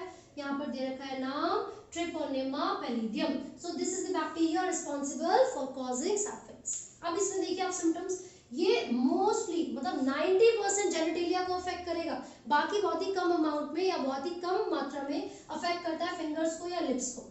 अगर ये तो इनिशियल स्टेजेस में देखा जाता है, जब शुरुआत होती है इस बीमारी की तो उसमें क्या होगा, जेनिटेलिया को अफेक्ट किया जाता है, उसमें डार्क पैचेस हो जाते हैं या बॉडी के बाहर फ्लूइड डिस्चार्ज होता है, इचिंग होना शुरू हो जाती है ना। उसके बाद क्या होगा आगे की स्टेजेस में, लेसेंस या वेट लॉस मतलब वीकनेस बहुत ज्यादा हो जाती है, साथ साथ फीवर, माइल्ड फीवर रहता है, और ज्यादा अगर ये बढ़ चुका है तो मेंटल डिसऑर्डर भी हो सकते हैं उस व्यक्ति को जिसको ये डिजीज होगी। क्लियर है? देन हम बात कर रहे हैं गोनोरिया के बारे में, which is also caused by bacteria.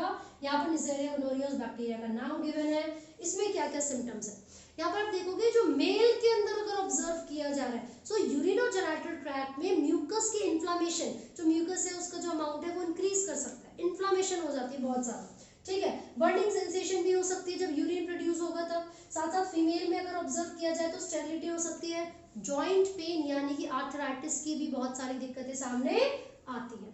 और अगर फीमेल्स की बात की जाती है तो आप ये याद रखें कि जो प्रेगनेंसी है उसमें बहुत ज्यादा दिक्कतें आएंगी। क्लियर है? क्योंकि स्टेरिलिटी मैंने यहाँ पर ऑलरेडी मेंशन किया हुआ है। सो भाई नेक्स्ट इज जेनिटल हर्पीस। इसमें हर्पीस वायरस से हो रही है, टाइप बी, और यहाँ पर हर्पीस सिम्प्लेक्स वायरस उसका नाम लिखा हुआ है। ये ज्यादातर अफेक्ट करता है लिप और माउथ को, उनके इन्फेक्शन हो जाते हैं, and this could be transmitted from one person to another by skin to skin infection या स्किन टू स्किन कांटेक्ट के थ्रू। वैसे जेनिटल वार्ड्स की बात कर रहे हैं, ह्यूमन पैपिलोमा वायरस ये रिस्पॉन्सिबल है जेनिटल वार्ड्स को करवाने के लिए। और इसके अंदर क्या होगा, इनिशियली ना सर्विक्स का ट्यूमर बन रहा है या फिर एबनॉर्मल ग्रोथ हो जाती है सर्विक्स के अंदर सेल्स की, जिसको सर्वाइकल डिस्पेसिया भी कहा जाता है। और अगर ये जो एबनॉर्मल ग्रोथ है सर्वाइकल सेल्स की, इसको प्रॉपर टाइम पर, है ना, ट्रीटमेंट नहीं दिया गया, so it could lead to the cervical cancer also. साथ ही साथ कैंसरस, अलग अलग तरीके के कैंसर हो सकते हैं, वल्वा का भी कैंसर हो सकता है इसके अंदर, एंड द ट्यूमर्स। क्लियर है? तो ये हमने बात की एसटीडीज यानी कि सेक्सुअली ट्रांसमिटेड डिजीजेस के बारे में। तो अगर हम इन बीमारियों से बचना चाहते हैं, सबसे पहली चीज, जो टीनेजर्स होते हैं they are more prone to these disease, क्योंकि उनके माइंड में बहुत सारी अलग अलग नई चीजें आती हैं, हार्मोनल डिसबैलेंस या फिर मैं बोलूँगी हार्मोनल चेंजेस होने की वजह से, नॉट डिसबैलेंस, हार्मोनल चेंजेस की वजह से, है ना। हम बहुत सारी नई चीजों को ऑब्जर्व करते हैं even within our bodies, like puberty आ रही है, हेयर ग्रोथ हो रही है, ठीक है, उस पर आप देख रहे हो मस्टैच डेवलपमेंट हो रही है, या फिर जो सेक्सुअल हार्मोन्स है उनकी जो सिक्रीशन है वो ज्यादा हो जाती है। सो हम बहुत ज़्यादा इन्फ्लुएंस हो जाते हैं हमारे सराउंडिंग में होने वाली एक्टिविटीज़ की तरफ या ऑपोजिट सेक्स पार्टनर की तरफ, ठीक है। तो अगर हम इन बीमारियों से बचना चाहते हैं, एसटीडीज़ को अगर अवॉइड करना है, तो आपको किन किन चीज़ों का ध्यान रखने की ज़रूरत है। सबसे पहले आपको मल्टीपल पार्टनर्स के साथ सेक्सुअल कॉन्टैक्ट नहीं करना है। You should be aware about the certain things and जो बैरियर है या फिर जो कंट्रासेप्टिव डिवाइसेस है उन सब के बारे में। साथ साथ कोई छोटी से छोटी भी प्रॉब्लम अगर बॉडी में होती है, किसी भी तरीके का इन्फेक्शन होता है, this should not be avoided. हमें किसी जोना छाप या क्वैक के पास ना जाने की बजाय क्वालिफाइड डॉक्टर के पास जाना चाहिए और उस पर्टिकुलर प्रॉब्लम के लिए, इन्फेक्शन के लिए प्रॉपर ट्रीटमेंट लेना चाहिए, otherwise it could lead to a fatal disease और अ सीरियस प्रॉब्लम, राइट। तो आई होप आपको ये समझ में आ रहा है। सो अब हम बात करेंगे अपने अगले टॉपिक के बारे में, which is sexually transmitted diseases. So भाई जो सेक्सुअली ट्रांसमिटेड डिजीज है, जिनको वीडी या फिर वेनरियल डिजीज भी कहा जाता है, हम यहाँ पर डिस्कस करेंगे बहुत सारी अलग अलग बीमारियों के बारे में। So as the name suggest कि ये कुछ ऐसे डिजीज हैं which are being transmitted by the sexual contact, ठीक है। अगर एक इंडिविजुअल इन्फेक्टेड है और दूसरे इंडिविजुअल के साथ सेक्सुअल कांटेक्ट करेगा, so the disease which he or she is suffering from could be transported या transmitted to the another individual, ठीक है। तो जो सेक्सुअली ट्रांसमिटेड डिजीज है, यहाँ पर बहुत सारे एग्जांपल्स मैंने मेंशन किए हुए हैं, AIDS, hepatitis B, syphilis, gonorrhoea, genital herpes and genital warts, ठीक है। इनमें से most of the diseases are caused by the viruses. यहाँ पर मैंने एक एग्जांपल में गोनोरिया में मेंशन किया हुआ है कि वो बैक्टीरिया से होता है, और सिफिलिस में भी मेंशन किया हुआ है कि वो बैक्टीरिया से होता है, ठीक है। इनके अलावा जितने भी यहाँ पर डिजीज लिखी हुई है, all these STDs are caused by the viruses, ठीक है। जो एड्स है, सबसे पहले हम यहाँ पर डिस्कस कर रहे हैं एड्स के बारे में। तो 1 दिसंबर को वर्ल्ड एड्स डे बोला जाता है ना।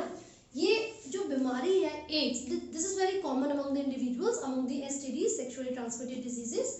और एड्स स्ट्रैंडेड फॉर्म क्या है? Acquired immunodeficiency syndrome.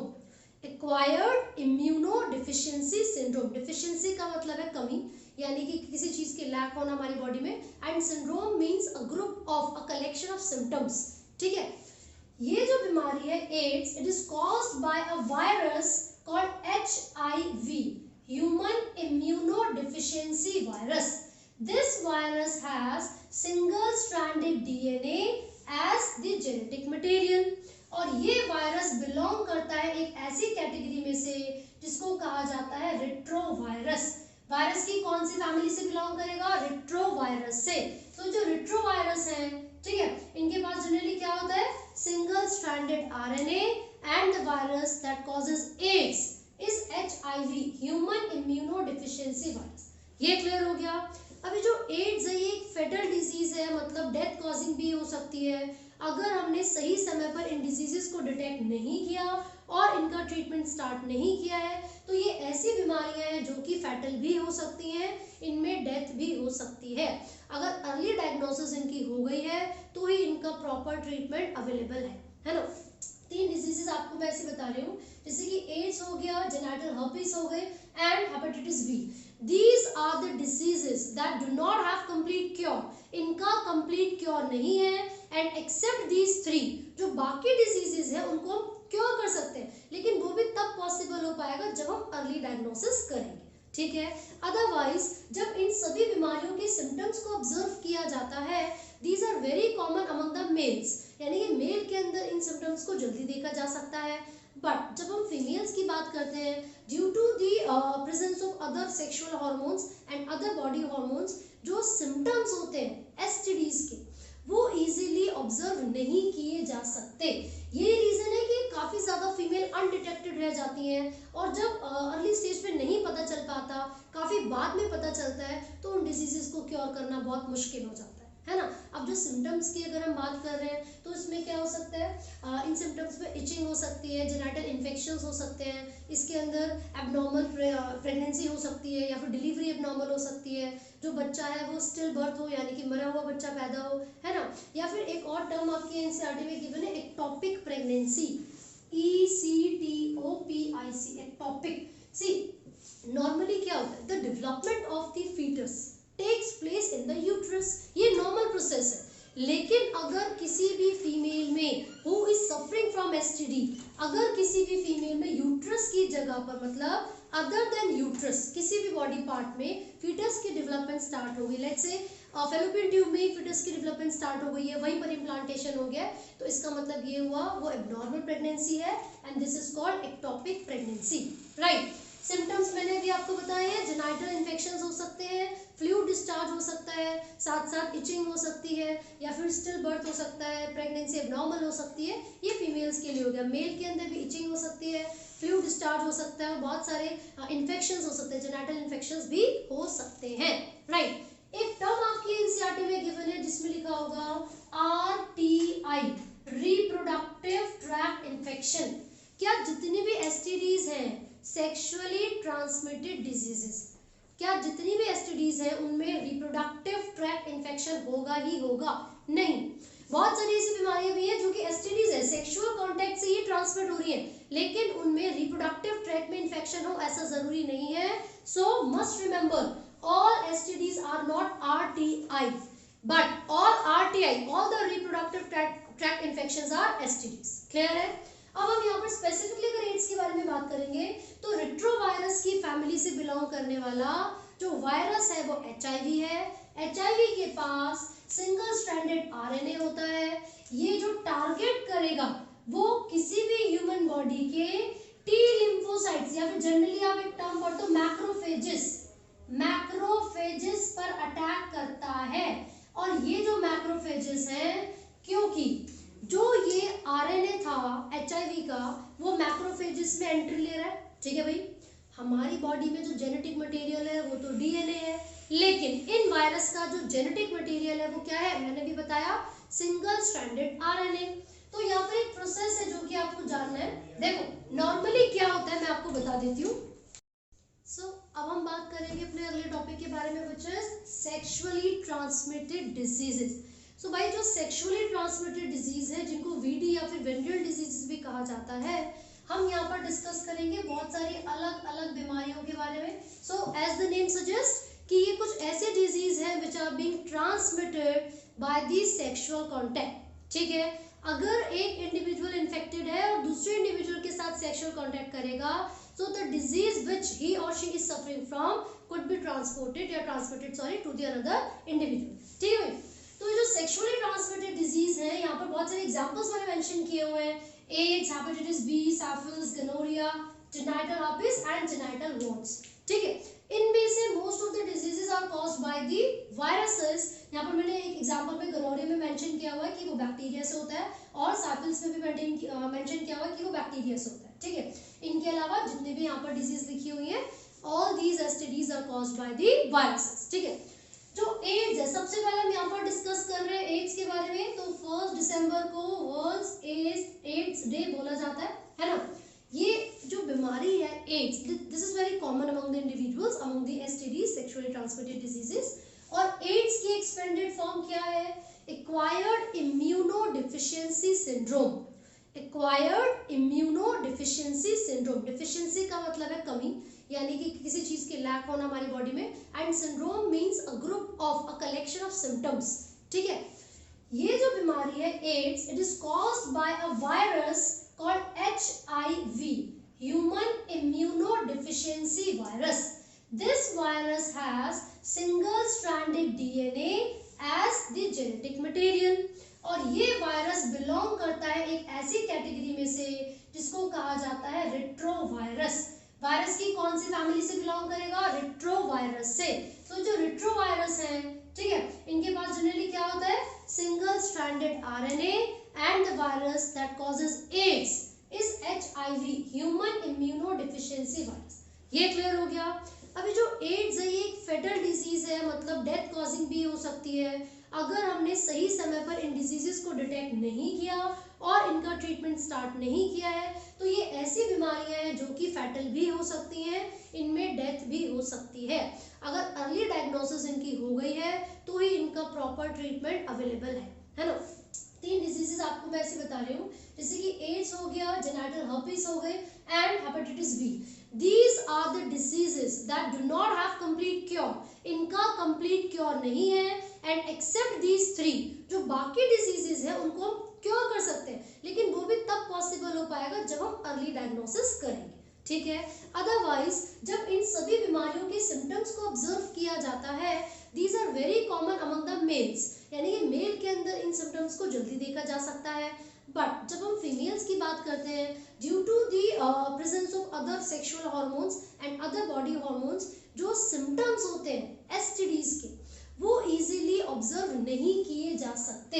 यही रीजन है कि काफी ज्यादा फीमेल अनडिटेक्टेड रह जाती हैं, और जब अर्ली स्टेज पे नहीं पता चल पाता, काफी बाद में पता चलता है, तो उन डिजीजेस को क्योर करना बहुत मुश्किल हो जाता है ना। अब जो सिम्टम्स की अगर हम बात कर रहे हैं तो इसमें क्या हो सकता है? इन सिम्टम्स में इचिंग हो सकती है, जेनिटल इन्फेक्शंस हो सकते हैं, इसके अंदर एब्नॉर्मल प्रेगनेंसी हो सकती है, या फिर डिलीवरी एब्नॉर्मल हो सकती है, जो बच्चा है वो स्टिल बर्थ हो, यानी कि मरा हुआ बच्चा पैदा हो, है ना। या फिर एक और टर्म आपके एनसीईआरटी में गिवन है, ectopic pregnancy, ECTOPIC, ectopic. See normally क्या होता है? The development of the foetus takes place in the uterus, ये नॉर्मल प्रोसेस है। लेकिन अगर किसी भी फीमेल में who is suffering from STD, अगर किसी भी फीमेल में यूट्रस की जगह पर, मतलब अदर देन यूट्रस, किसी भी बॉडी पार्ट में फीटस की डेवलपमेंट स्टार्ट हो गई, लेट्स से फैलोपियन ट्यूब में फीटस की डेवलपमेंट स्टार्ट हो गई है, वहीं पर इम्प्लांटेशन हो गया, तो इसका मतलब ये हुआ वो एब्नॉर्मल प्रेगनेंसी है, and this is called ectopic pregnancy, right. Symptoms मैंने भी आपको बताए हैं, जेनिटल इन्फेक्शंस हो सकते हैं, फ्लूइड डिस्चार्ज हो सकता है, साथ साथ इचिंग हो सकती है, या फिर स्टिल बर्थ हो सकता है, प्रेगनेंसी एब्नॉर्मल हो सकती है, ये फीमेल्स के लिए हो गया। मेल के अंदर भी इचिंग हो सकती है, फ्लूइड डिस्चार्ज हो सकता है, बहुत सारे इन्फेक्शंस हो सकते हैं, जेनिटल इन्फेक्शंस भी हो सकते हैं, राइट। एक टर्म आपकी एनसीईआरटी में गिवन है जिसमें लिखा होगा RTI, रिप्रोडक्टिव ट्रैक्ट इन्फेक्शन। क्या जितनी भी एसटीडीज हैं, सेक्सुअली ट्रांसमिटेड डिजीजेस, क्या जितनी भी एसटीडीज हैं उनमें रिप्रोडक्टिव ट्रैक्ट इन्फेक्शन होगा ही होगा? नहीं, बहुत सारी ऐसी बीमारियां भी हैं जो कि एसटीडीज है, सेक्सुअल कांटेक्ट से ही ट्रांसमिट हो रही है, लेकिन उनमें रिप्रोडक्टिव ट्रैक्ट में इन्फेक्शन हो ऐसा जरूरी नहीं है। सो must remember all STDs are not RTI, but all RTI, all the reproductive tract infections are STDs. Clear है? अब हम यहाँ पर स्पेसिफिकली अगर एड्स के बारे में बात करेंगे तो रेट्रोवायरस की फैमिली से बिलोंग करने वाला जो वायरस है वो HIV है। HIV के पास सिंगल स्ट्रैंडेड RNA होता है। ये जो टारगेट करेगा वो किसी भी ह्यूमन बॉडी के टी लिम्फोसाइट्स या फिर जनरली आप एक टर्म पढ़ते हो मैक्रोफेजेस पर अटैक करता है। और ये जो मैक्रोफेजेस हैं, क्योंकि जो ये आरएनए था एचआईवी का वो मैक्रोफेजेस में एंट्री ले रहा है, ठीक है भाई। हमारी बॉडी में जो जेनेटिक मटेरियल है वो तो डीएनए है, लेकिन इन वायरस का जो जेनेटिक मटेरियल है वो क्या है, मैंने भी बताया, सिंगल स्ट्रैंडेड आरएनए। तो यहाँ पर एक प्रोसेस है जो कि आपको जानना है। देखो नॉर्मली क्या होता है मैं आपको बता देती हूँ। तो चलिए हम बात करते हैं MTP यानी कि मेडिकल टर्मिनेशन ऑफ प्रेगनेंसी के बारे में। भाई देखिए बेसिकली जो MTP है, ये जो टर्म यहाँ पर गिवन है इसको हम इंड्यूस्ड अबॉर्शन भी कहते हैं, इंड्यूस्ड अबॉर्शन। तो हुआ क्या था कि ऐसे बहुत सारी प्रॉब्लम्स होती हैं फीमेल को during pregnancy that she is not able to give birth to a healthy child, है ना। ऐसा बहुत बार हो सकता है कि या तो प्रॉपर तरीके से केयर नहीं की गई है, या फिर कई बार ये भी रीजन हो सकता है कि ऑलरेडी उस फीमेल के 2 या 3 बच्चे हैं but still she wants another child. क्यों? हो सकता है कि वो तीनों ही लड़कियां हों, ठीक है। तो ऐसी जो इंडियन सोसाइटी में ऐसी चीजें ऑब्जर्व की जाती है, बिल्कुल उसी चीजों को भी आपकी बुक में मेंशन भी किया हुआ है। और एक ये जो टर्म यहाँ पर गिवन है MTP medical termination of pregnancy, इसका मतलब क्या है कि जो फीमेल्स होती हैं अगर वो कभी भी लीगलाइज्ड या एक्सेप्टेड तरीके से अपनी मर्जी से अबॉर्ट करवाना चाहती हैं किसी चाइल्ड को, तो वो लीगली, जो कि सभी डॉक्टर्स प्रॉपर तरीके से प्रॉपर डॉक्यूमेंटेशन के साथ करते हैं, उस प्रोसेस को हम MTP कहते हैं, ठीक है। लेकिन बहुत बार ऐसा ऑब्जर्व किया गया था कि बहुत सारे लोग ऐसे हैं जो कि फीमेल फिटिसाइड करने के लिए, यानी कि फीमेल को बर्थ से पहले ही किल करने के लिए इस इंड्यूस अबॉर्शन का यूज किया करते हैं, है ना। तो गवर्नमेंट ने क्या किया, लगभग 1971 में उन्होंने ये सोचा कि हम इस प्रोसेस को, ये जो MTP है, जो इंड्यूस अबॉर्शन है, इसको लीगलाइज तो करेंगे, हम इसको एक्सेप्ट तो करेंगे, लेकिन बहुत ही स्ट्रिक्ट कंडीशंस के साथ। वो स्ट्रिक्ट कंडीशंस कुछ इस तरीके से थी कि अगर ऑलरेडी जो फीमेल है, जो प्रेग्नेंट लेडी है, उनके 2 या 3 बच्चे हैं और बाय चांस वो प्रेगनेंसी हो गई है, like she didn't know about it, तो ही ये जो अबॉर्शन है वो किया जा सकता है। या फिर अगर वो लेडी बहुत ज़्यादा सिक है या फिर वो इतनी अनहेल्दी है कि अगर वो उस बच्चे को बर्थ देगी तो फिर वो भी मर सकती है, उस कंडीशन में करेंगे। लेकिन अगर लेडी भी, प्रेग्नेंट लेडी भी हेल्दी है, फीटस बच्चा भी हेल्दी है, और फिर भी वो ये कहती है कि नहीं मुझे तो लड़का चाहिए था, आई वांटेड अ बॉय, तो ये टर्मिनेशन करना यानी कि अबॉर्शन करना पॉसिबल नहीं होगा, ठीक है। तो इंड्यूस अबॉर्शन ये एक लीगलाइज्ड मेथड है किसी भी बच्चे को अबॉर्ट करने का, लेकिन कुछ स्ट्रिक्ट कंडीशंस के साथ जो कि गवर्नमेंट ने चलाए हैं अपनी तरफ से। ये आपकी NCERT में भी मेंशन है कि जो ट्राइमेस्टर होते हैं, 3 ट्राइमेस्टर मैंने आपको बताए थे, है ना। जो प्रीवियस वीडियोस हमने उस पर डिस्कस किया था कि जो जेस्टेशन पीरियड है, जो प्रेगनेंसी है, वो 9 महीने तक चलती है, इसको हमने 3 ट्राइमेस्टर्स में डिवाइड किया था, 3-3 महीने के समय में। तो ये फर्स्ट ट्राइमेस्टर होगा, ये सेकंड और ये थर्ड। और मैंने आपको बताया था कि पहले महीने में हार्ट की डेवलपमेंट हो जाती है, फिर डिजिट्स और लिम्स वगैरह, और साथ ही साथ जो मेल या फीमेल एक्सटर्नल जेनिटेलिया होगा वो पहले ट्राइमेस्टर में, यानी कि पहले 3 महीने में एक्सटर्नल जेनिटेलिया की फॉर्मेशन हो जाती है, ठीक है भाई। तो क्या होता है पता है, जो पेरेंट्स होते हैं, जो कि प्रेग्नेंट लेडी है, वो क्या करेंगे, वो इलीगली टेस्ट करवाएंगे। जैसे मैंने आपको एमनियोसेंटेसिस पढ़ाया और उसमें ये बताया कि जो पेरेंट्स होते हैं वो टेस्ट करवाते हैं बर्थ से पहले ही, ये पता लगाने के लिए कि जो बच्चा है वो मेल है या फीमेल। और जब ये पता चल जाता है कि वो क्या है, फीमेल, तो वो फिटिसाइड करवा देते हैं, है ना। तो ये गलत चीज है। हालांकि वो टेस्ट किस लिए था, वो क्रोमोसोमल डिसऑर्डर्स के लिए था, वो सेक्स लिंक डिसऑर्डर्स को आइडेंटिफाई करने के लिए था, है ना। लेकिन उसका क्या किया जा रहा है, मिसयूज, समझ रहे हो।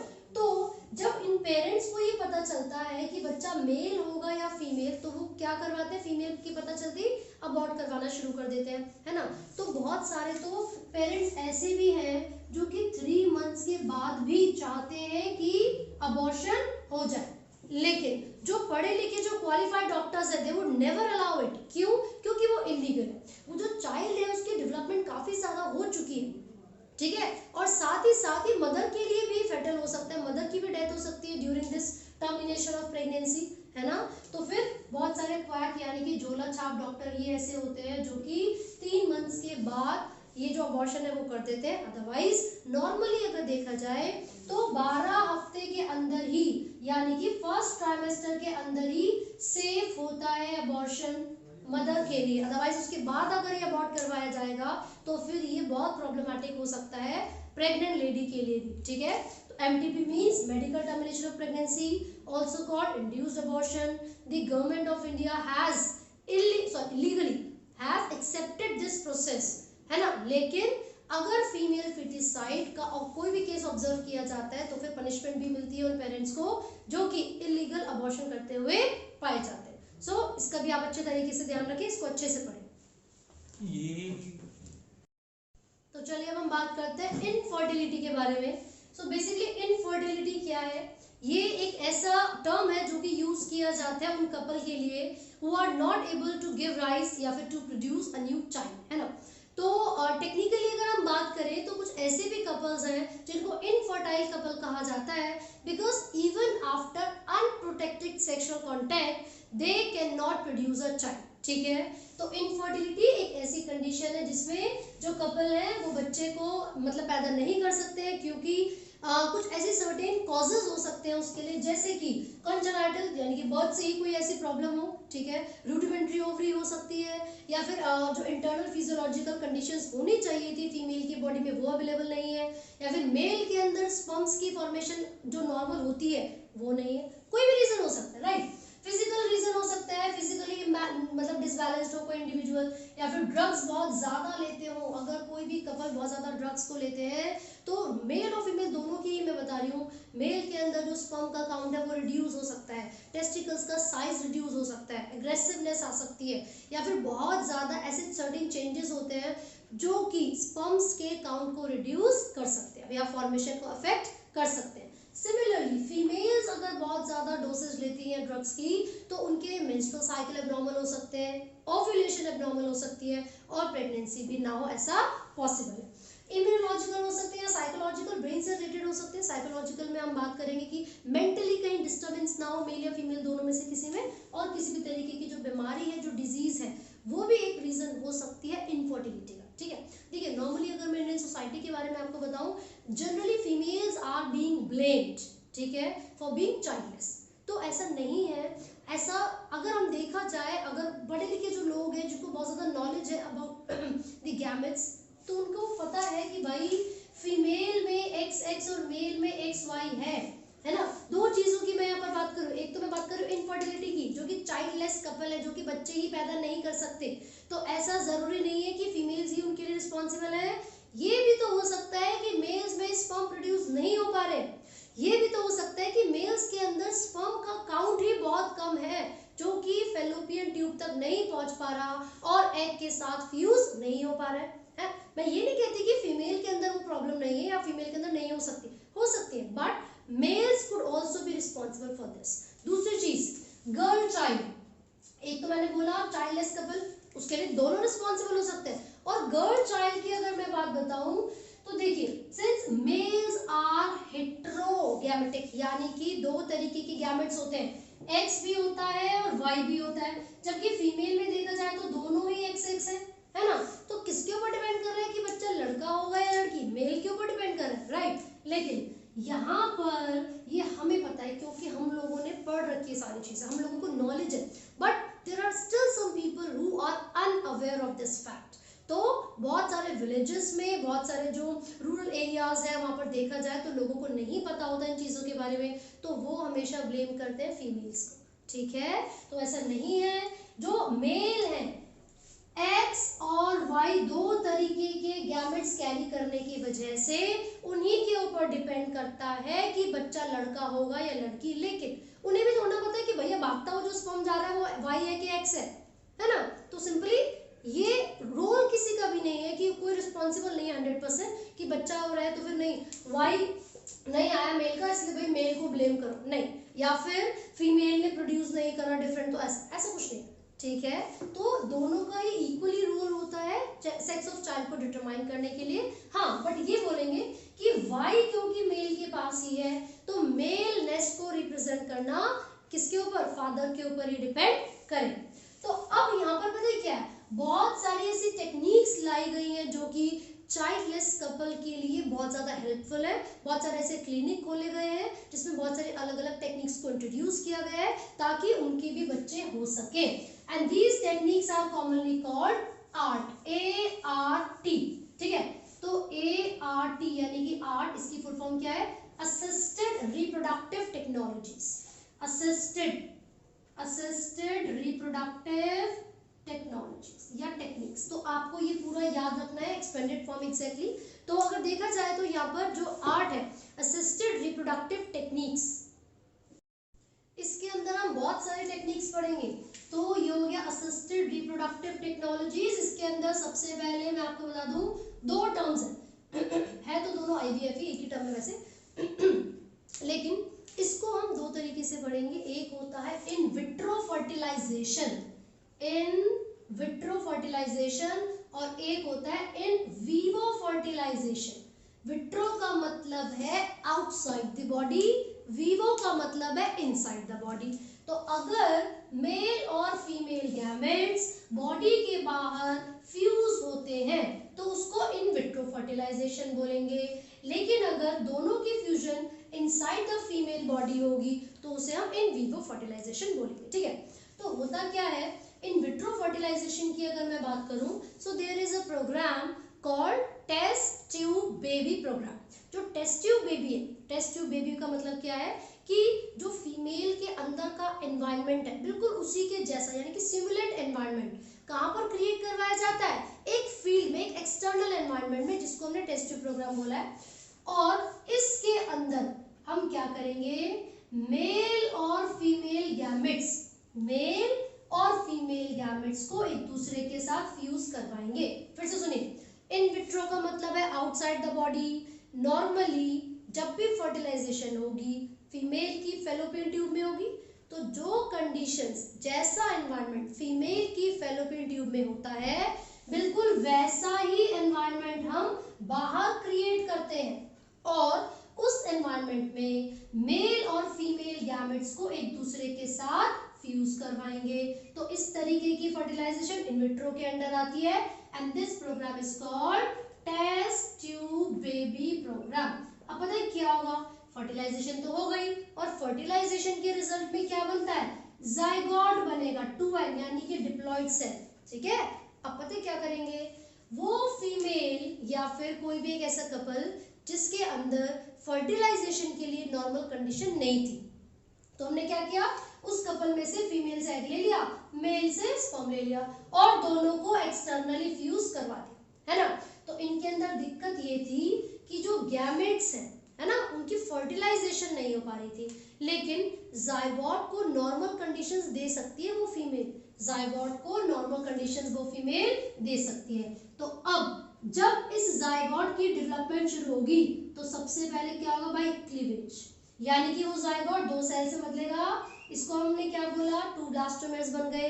और पहली डिवीजन को क्लीवेज कहते हैं। फिर यहाँ पर बनेंगे 4 ब्लास्टोमेर्स, 4 के बाद बनते हैं 8 ब्लास्टोमेर्स। तो बेटे जो 8 सेल स्टेज होती है जिसको मॉड्यूला कहते हैं, 8 सेल स्टेज जिसको मॉड्यूला कहते हैं, इस टेस्ट ट्यूब के अंदर जब ये जाइगोट 8 सेल स्टेज में बदल जाएगा तो इस 8 सेल स्टेज को यहाँ से उठाएंगे और उस फीमेल लेडी की फैलोपियन ट्यूब के अंदर इंट्रोड्यूस कर देंगे, 8 सेल स्टेज। और इस इंट्रोडक्शन को, यानी कि इस 8 सेल स्टेज एम्ब्रियो को फीमेल के फैलोपियन ट्यूब में डालना, इस प्रोसेस को क्या बोलते हैं, जाइगोट को डाल रहे हैं ना, gift, zygote intrafallopian transfer, zygote intrafallopian transfer. दूसरी चीज, ये तो 8 सेल स्टेज थी, अगर 8 सेल से ज्यादा वाली स्टेज आ गई, 16 से 32 सेल वाली स्टेज अगर आ जाती है, ब्लास्टोसिस्ट की फॉर्मेशन अगर होती है, तो इसको डायरेक्टली कहां पर पहुंचाना पड़ेगा भाई, एम्ब्रियो को कहां पर पहुंचाना पड़ेगा, यूट्रस में, है ना। तो उसको हम क्या बोलेंगे, जल्दी से बताइए, intra uterine transfer, intra uterine transfer. फटाफट से देख लेते हैं जरा हमने क्या पढ़ा है। अगर किसी कपल, कोई भी कपल की हम बात कर रहे हैं जो कि क्या नहीं कर सकते, बच्चे पैदा नहीं कर सकते, है ना। तो यहाँ पर हमने देखा उन कपल से हमने मेल और फीमेल गैमेट्स ले लिए, हस्बैंड और वाइफ से। उन गैमेट्स को एक्सटर्नल एनवायरनमेंट में which is similar to the female body, female reproductive system, उसके अंदर फर्टिलाइजेशन करवा दिया तो जायगोट बन गया।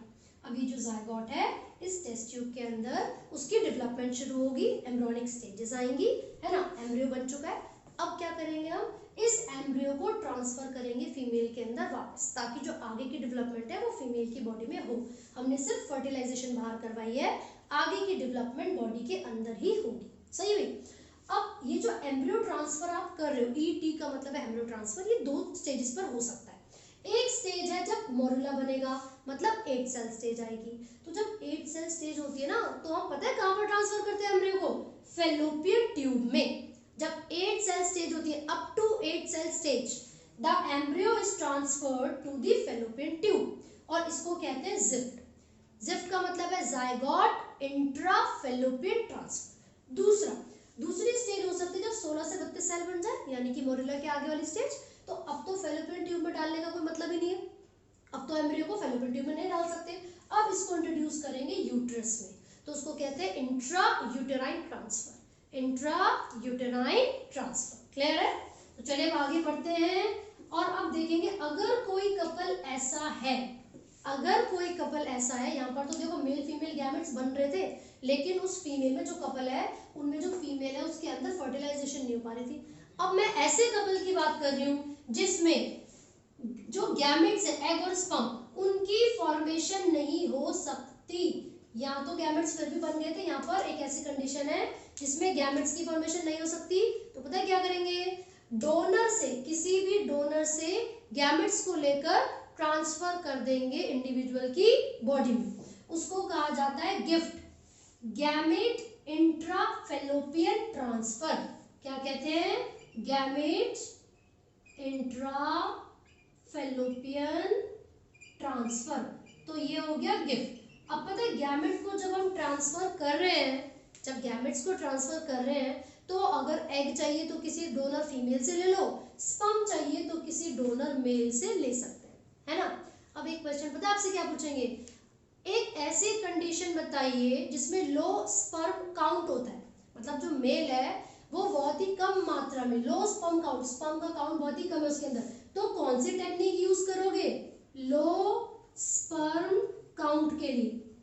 तो आप बताओगे आर्टिफिशियल इंसेमिनेशन।